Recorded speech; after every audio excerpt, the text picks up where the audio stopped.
नमस्कार साथियों, आज हम पढ़ने वाले हैं योग विषय के अंतर्गत योग का ऑब्जेक्ट क्या होता है।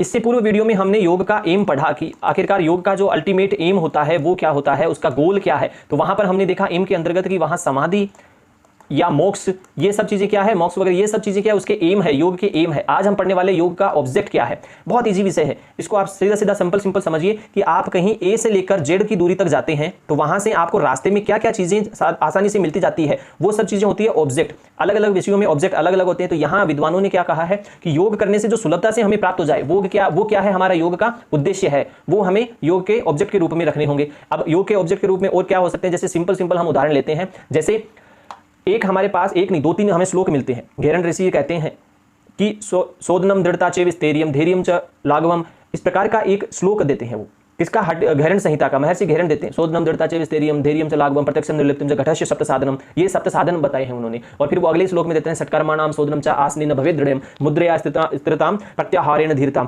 प्राणायाम लाघवम च ध्यानात् प्रत्यक्ष आत्मनम समाधि भाव निर्मिलितम च मुक्तिरेव न संशय, इस प्रकार से श्लोक को बोलते हैं। तो ये सब चीजें क्या है कि आपको क्या क्या करने से क्या क्या आपको प्राप्त होने वाला है। आप योग करोगे, आप योग के अंतर्गत सत्कर्म करोगे तो उसमें क्या होगा, शोधनता मिलेगी, तो ये आपका ऑब्जेक्ट होगी। आपको दृढ़ता मिलेगी, शरीर में स्थिरता मिलेगी, धैर्य मिलेगा। यानी योग करने से जो आपको लाभ हो रहे हैं, जो भी लाभ हो रहे हैं, XYZ कोई से भी लाभ हो, वो सब चीजें क्या आ गई, इसके अंतर्गत आ गया। और क्या लाभ हो सकते हैं, मानसिक विकार दूर करेगा, चिंता, स्ट्रेस, डिप्रेशन, ये सब समाप्त हो जाएंगे। तो ये क्या इसके ऑब्जेक्टिव लाभ है।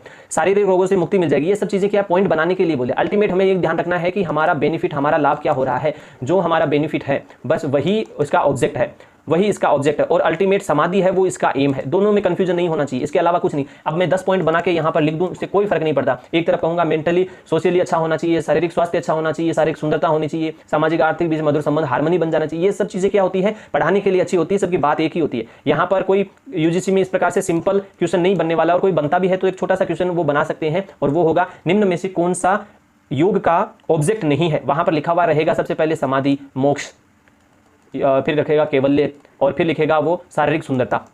एक मात्र अलग रहेगा। तो नीचे ऑप्शन दे सकता है, ऑप्शन ए और बी, ए और सी, या ए बी सी, उपयुक्त में से केवल डी, इस प्रकार से। तो यहां शारीरिक सुंदरता ये हमारा ऑब्जेक्ट है योग के अंदर।